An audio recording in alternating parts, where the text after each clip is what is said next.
As storms continue to roll into Utah, bringing more rain and snow, emergency response officials are keeping a close eye on the potential for flooding.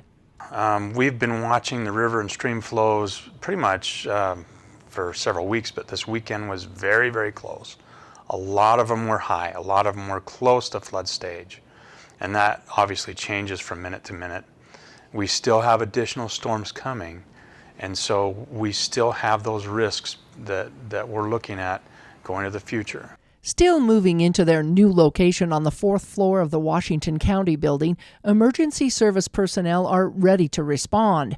However, Bradley says that flooding is the responsibility of the property owners, and most insurance companies don't typically cover floods without the purchase of flood insurance. You need to look at your policy and talk to your agent and maybe consider a flood policy or a flood rider.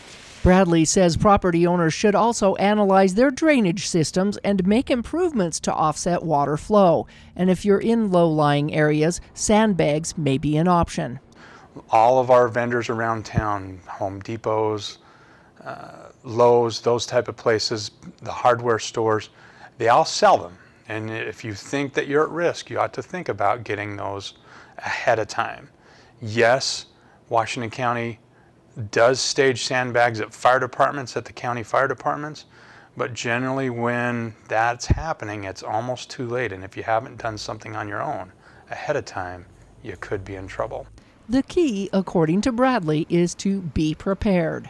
The 72-hour kits, to having a little bit of money, to having an out-of-state contact, to have a plan on how to reunite with family or where to go if you're the family. Flashlight, medicines, and that includes food and medicines for animals if you have animals.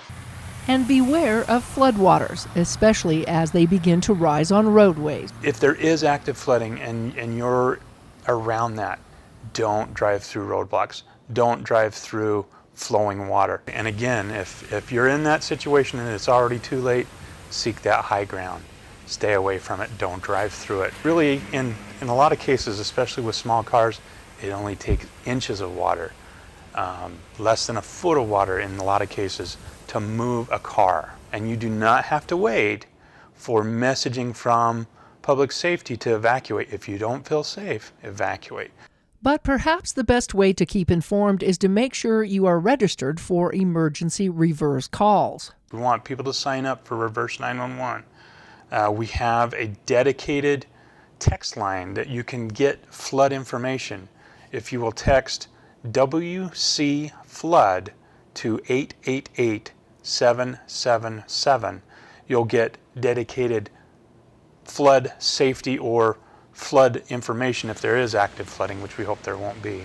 And if you are experiencing an emergency or see active flooding and need assistance, call 911. In Washington County, Melissa Anderson, Community Education News.